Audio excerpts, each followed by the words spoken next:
Le 9 mai 1945 à Moscou, en Union des républiques socialistes soviétiques, un événement historique majeur s'est déroulé. La célébration de la victoire de l'URSS sur l'Allemagne nazie dans la Seconde Guerre mondiale. Cette date est connue sous le nom de jour de la victoire ou jour de la victoire en Europe. Ce jour-là, Moscou était rempli d'une immense joie et d'une profonde émotion. Des milliers de personnes ont afflué sur la place rouge pour participer aux célébrations. Des drapeaux rouges flottaient fièrement dans les airs, et la ville était parée de décorations festives. La parade militaire qui a suivi était grandiose. Les troupes soviétiques défilaient avec fierté, exhibant leurs trophées de guerre et leurs étendards.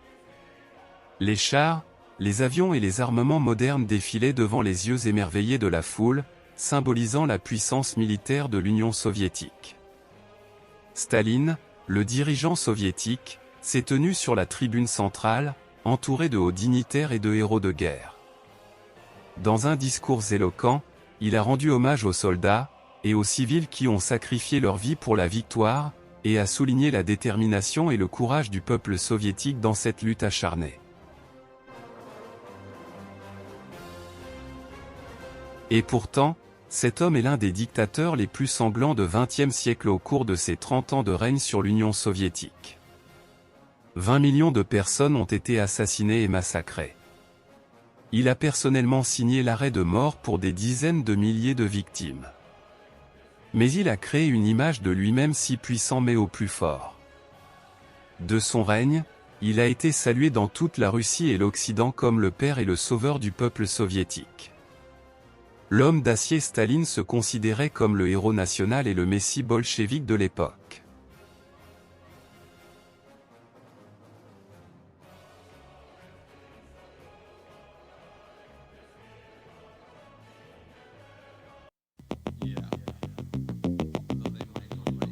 Joseph Staline est né le 18 décembre 1878 dans la petite ville géorgienne de Gori, qui faisait alors partie de l'Empire russe. Son nom de naissance était Yossif Vissarionovitch Djougakvili, mais il a plus tard adopté le nom de Staline, qui signifie l'homme d'acier en russe. La famille de Staline était modeste et pauvre, son père, Vissarion Djougakvili, était un cordonnier et était parfois violent envers lui. Sa mère, Ekaterina Joladze, était une femme au foyer pieuse et orthodoxe, qui avait de fortes convictions religieuses. Elle souhaitait que son fils devienne prêtre et l'encourageait à rejoindre l'Église. Cependant, dès son plus jeune âge, Staline manifestait un tempérament rebelle et indépendant. Il avait un caractère fort et affirmé, ce qui l'a amené à rejeter les aspirations religieuses de sa mère. Il se montrait réticent à suivre les consignes de sa mère et résistait à ses tentatives de le pousser vers une vie religieuse. Cette relation conflictuelle entre Staline et sa mère s'est aggravée avec le temps. En grandissant, Staline a adhéré à des idées politiques radicales et s'est engagé dans des mouvements révolutionnaires marxistes. Ses idéaux étaient en contradiction avec les convictions religieuses de sa mère, ce qui a encore renforcé leur désaccord. Son enfance a été marquée par de nombreuses tragédies familiales. Son père est décédé en 1891, et peu de temps après, son frère aîné a également perdu la vie. La mort de ses proches a été un événement traumatisant pour Staline et a eu un impact sur sa personnalité et sa vision du monde. Dès son jeune âge, Joseph Staline a développé un intérêt pour la politique et les idées révolutionnaires. Il s'est impliqué rapidement dans le mouvement ouvrier et a rejoint le Parti ouvrier social-démocrate de Russie en 1898. Il a pris part à des activités clandestines et militantes, participant notamment à des grèves et à des manifestations. Au sein du parti, il a gravi les échelons et a développé ses compétences organisationnelles. Au début du XXe siècle, Staline soutenait la fraction bolchevique du parti, dirigée par Vladimir Lénine. Il est devenu l'un des proches collaborateurs de Lénine et a joué un rôle clé lors de la révolution d'octobre 1917, qui a renversé le gouvernement provisoire russe et a conduit à l'établissement d'un régime communiste. Après la révolution, Staline a occupé différents postes politiques importants et s'est imposé progressivement comme un dirigeant influent au sein du Parti communiste russe. En 1922, il est devenu secrétaire général du comité central du parti, une position qui lui conférait un pouvoir considérable au sein de l'appareil politique soviétique. La montée en puissance de Staline s'est accompagnée d'une lutte pour le pouvoir au sein du parti, notamment contre d'autres figures éminentes. Staline a utilisé habilement les alliances politiques et a consolidé son pouvoir en éliminant ses rivaux et en renforçant son contrôle sur le parti et l'État. C'est ainsi que Staline est parvenu à se hisser au sommet du pouvoir soviétique, préparant le terrain pour la mise en œuvre de ses politiques et transformations radicales de l'Union soviétique. Après la mort de Lénine en 1924, une lutte pour le pouvoir s'est engagée au sein du Parti communiste russe. Staline s'est retrouvé en compétition avec d'autres dirigeants éminents tels que Léon Trotsky, Grigori Zinoviev et Lev Kamenev. Staline a réussi à consolider son pouvoir en utilisant diverses tactiques politiques, notamment la formation d'alliances temporaires et la manipulation des rivalités internes. Staline a commencé à éliminer ses rivaux politiques en les accusant de trahison, de complot et d'opposition au parti. Il a utilisé des méthodes de diffamation, de calomnie et de manipulation pour discréditer ses adversaires et les exclure du parti. Des purges politiques massives ont eu lieu, aboutissant à l'exil, à l'emprisonnement ou à l'exécution de nombreux opposants politiques. Le régime de Staline s'est caractérisé par un contrôle totalitaire sur la société soviétique. Il a établi un système de surveillance étendu et de propagande intensive pour maintenir son autorité. Les moyens de communication, les médias et l'éducation ont été strictement contrôlés par le parti, permettant à Staline de façonner l'opinion publique et de propager sa vision du socialisme. Staline a également instauré un culte de la personnalité autour de sa propre image. Il était vénéré comme le chef infaillible et incontesté de l'Union soviétique, et son portrait était omniprésent dans les espaces publics. La dissidence et la critique à l'égard de Staline étaient sévèrement réprimées, créant un climat de peur et de conformité. La consolidation du pouvoir de Staline a eu des conséquences profondes sur la société soviétique. Les droits civils et politiques ont été largement restreints, la liberté d'expression et d'association étouffée, et le pluralisme politique éradiqué. L'appareil d'État s'est transformé en un outil de répression, avec des institutions telles que le NKVD, la police secrète, utilisée pour surveiller et persécuter les opposants politiques.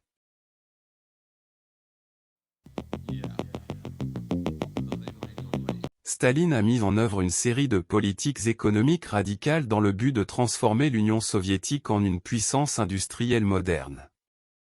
L'une de ces politiques majeures a été la collectivisation forcée de l'agriculture. À partir de la fin des années 1920, Staline a entrepris de supprimer les exploitations agricoles privées et de les regrouper en fermes collectives contrôlées par l'État. La collectivisation forcée a rencontré une résistance considérable de la part des paysans, ce qui a entraîné une répression violente de la part du régime. Des terres ont été saisies, des récoltes confisquées et des paysans opposants ont été déportés ou exécutés. Cette politique a entraîné une crise agricole majeure, avec une baisse de la production alimentaire, des famines et des souffrances humaines massives. La famine en Ukraine, connue sous le nom d'Holodomor, a été particulièrement dévastatrice et a causé la mort de millions de personnes. Parallèlement à la collectivisation agricole, Staline a lancé une politique d'industrialisation rapide de l'Union soviétique. Son objectif était de rattraper les puissances industrielles occidentales et de renforcer la capacité de l'Union soviétique à résister aux pressions extérieures. Des plans quinquennaux ont été mis en place, fixant des objectifs de production et mobilisant les ressources du pays. L'industrialisation a été réalisée à un rythme effréné, avec la construction d'usines, de barrages hydroélectriques et de complexes industriels à travers tout le pays. Cela a entraîné une urbanisation rapide et une migration massive des campagnes vers les villes. Les travailleurs étaient souvent soumis à des conditions de travail difficiles et à des normes de vie médiocres, mais cela a permis à l'Union soviétique de devenir une puissance industrielle majeure. Cependant, ces politiques ont eu des conséquences humaines tragiques. Les famines, les purges politiques et la répression ont causé la mort de millions de personnes. Les populations rurales ont souffert de la collectivisation forcée, tandis que les purges politiques ont visé les opposants réels ou perçus du régime. La société soviétique a subi d'importants changements sociaux, avec la promotion d'une idéologie communiste et la suppression des élites intellectuelles et artistiques indépendantes.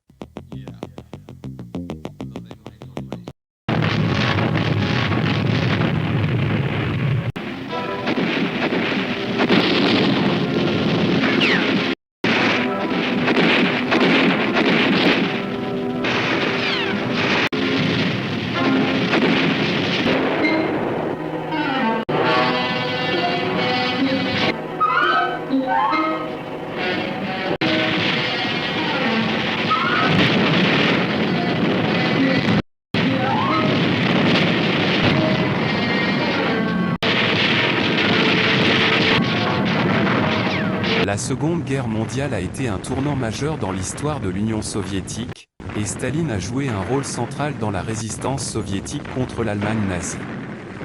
Lorsque l'Allemagne a envahi l'Union soviétique en juin 1941, Staline a pris la tête de l'effort de guerre et a mobilisé les ressources de tout le pays pour combattre l'ennemi.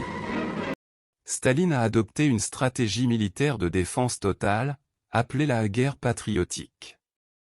L'Union soviétique a résisté avec acharnement à l'invasion allemande, avec des combats acharnés sur le front de l'Est.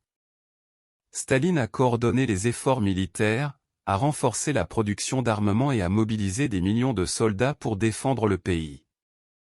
La bataille de Stalingrad, qui s'est déroulée de 1942 à 1943, a été un tournant décisif dans la guerre. Les forces soviétiques, sous la direction de Staline, ont repoussé les troupes allemandes et ont infligé une défaite majeure à l'armée nazie. Cette bataille a marqué un point tournant stratégique et a affaibli la puissance militaire allemande sur le front de l'Est. L'Union soviétique a également joué un rôle crucial dans la libération de l'Europe de l'Est. Les forces soviétiques ont mené des opérations d'envergure, telles que l'offensive de Koursk et l'opération Bagration, qui ont contribué à renverser la situation sur le front de l'Est et à repousser les forces allemandes. Cependant, la guerre a été extrêmement coûteuse pour l'Union soviétique. Le pays a subi d'énormes pertes humaines, avec des millions de soldats et de civils tués. Les villes ont été dévastées et l'économie a été gravement affectée. Malgré ces difficultés, Staline a maintenu une forte résistance et a mobilisé les ressources nécessaires pour soutenir l'effort de guerre.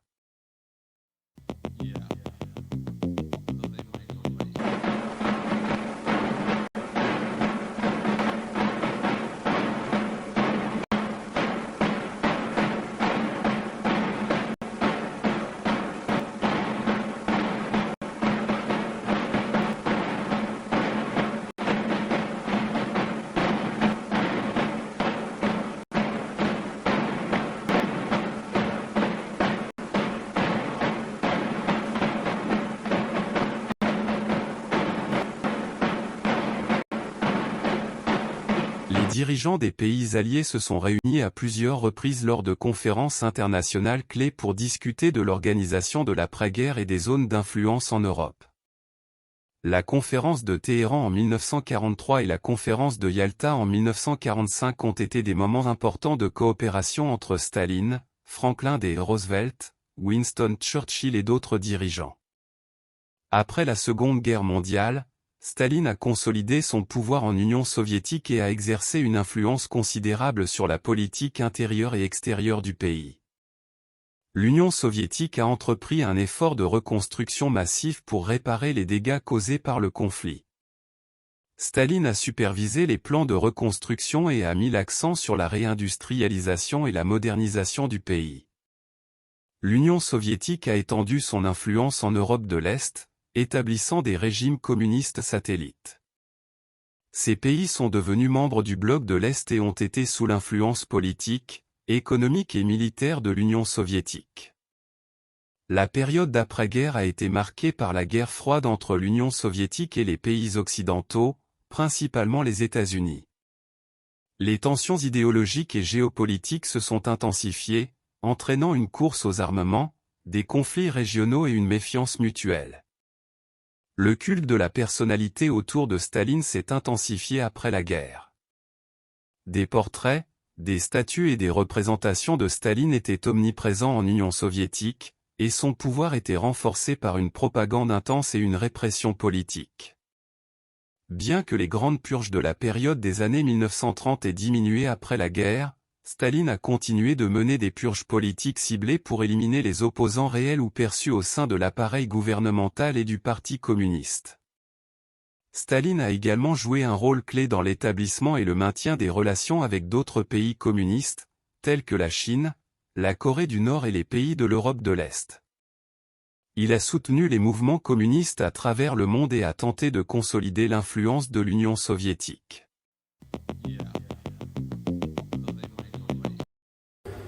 В ответ на обращение Центрального комитета Совета министров СССР и Президиума Верховного Совета СССР мы проявим несокрушимую твердость и единство, как никогда повысим политическую бдительность, отдадим все силы, всю энергию для выполнения задач, начертанных нашим отцом, родным и близким великим Сталиным. Joseph Staline est décédé le 5 mars 1953 à Moscou, en Union soviétique à l'âge de 74 ans. Les circonstances et la cause exacte de sa mort ont été entourées de mystères. Staline a été retrouvé le matin du 1er mars 1953 dans sa résidence à Kuntsevo, près de Moscou, dans un état de santé critique. Il avait subi une hémorragie cérébrale et était dans un état semi-conscient. Les médecins ont été immédiatement appelés pour le soigner. Les soins médicaux prodigués à Staline ont été dirigés par le médecin personnel de Staline, le professeur Vinogradov, ainsi que par d'autres médecins hautement qualifiés. Il a reçu des traitements tels que des saignées et des injections de médicaments. Cependant, les détails précis du traitement médical et des événements entourant la maladie de Staline restent flous en raison de la censure et du secret entourant son état de santé. Le gouvernement soviétique a organisé un deuil officiel à la suite du décès de Staline. Des funérailles d'État grandioses ont eu lieu à Moscou, attirant une foule immense. Des milliers de personnes se sont rendues sur la place rouge pour rendre hommage à Staline et lui témoigner leur respect. Pour certains, la mort de Staline a été un choc et a engendré une profonde tristesse. Staline était une figure emblématique et puissante, et beaucoup de personnes avaient été conditionnées à vénérer et à craindre le dirigeant soviétique. La nouvelle de sa mort a provoqué un sentiment de perte parmi ceux qui le considéraient comme un leader fort et protecteur. Pour d'autres, la mort de Staline a représenté une libération de la peur et de la répression qui caractérisait son régime. Les méthodes brutales utilisées par Staline, telles que les purges politiques et la terreur, avaient semé la peur dans la population. Sa mort a suscité un sentiment de soulagement pour ceux qui avaient souffert de la répression. Certaines personnes ont réagi avec prudence et incertitude face à la mort de Staline. Après des décennies de propagande glorifiant Staline et de culte de la personnalité, il était difficile pour de nombreuses personnes de savoir comment réagir ou exprimer leurs véritables sentiments. La prudence était de mise en raison de la crainte des conséquences potentielles d'une réaction jugée insuffisamment respectueuse. Certains ont continué à soutenir son héritage et ont exprimé leur tristesse face à sa mort, tandis que d'autres ont ressenti un soulagement et un espoir de changement.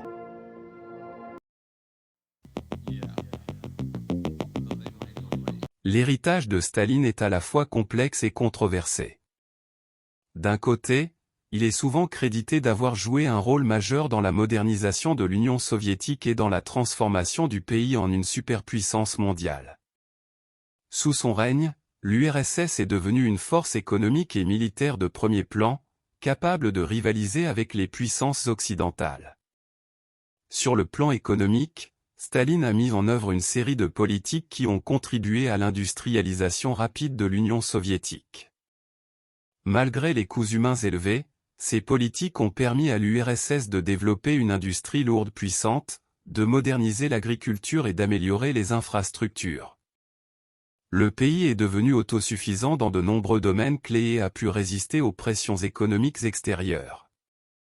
En termes de politique étrangère, Staline a joué un rôle majeur dans la formation du bloc de l'Est et dans l'expansion de l'influence soviétique en Europe de l'Est après la Seconde Guerre mondiale.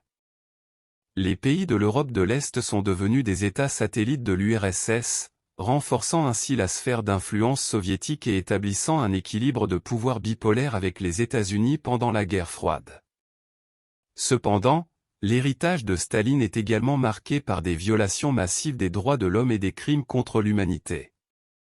Les purges politiques, les arrestations arbitraires, les exécutions et les déportations ont causé la mort de millions de personnes et ont laissé une empreinte indélébile sur la société soviétique. La terreur politique a instauré un climat de peur et de méfiance généralisée. Le culte de la personnalité entourant Staline a également eu des conséquences néfastes. Il a conduit à une adulation aveugle du dirigeant et à supprimer la liberté d'expression et de pensée critique.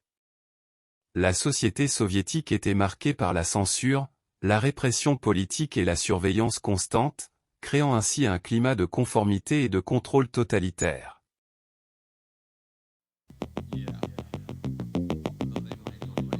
La mort résout tous les problèmes, pas de personne, pas de problème.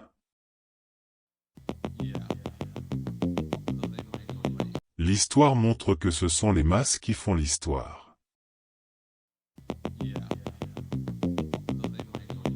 La mort d'un homme est une tragédie, la mort d'un million d'hommes est une statistique. Les idées sont plus puissantes que les armes. Nous n'avons pas permis aux ennemis de la Révolution de posséder des armes, alors nous ne devons pas leur permettre de posséder des idées. Celui qui vote décide peu. Celui qui compte les votes décide tout. Ceux qui font obstacle à notre travail devront être écrasés. L'histoire est écrite par ceux qui l'emportent.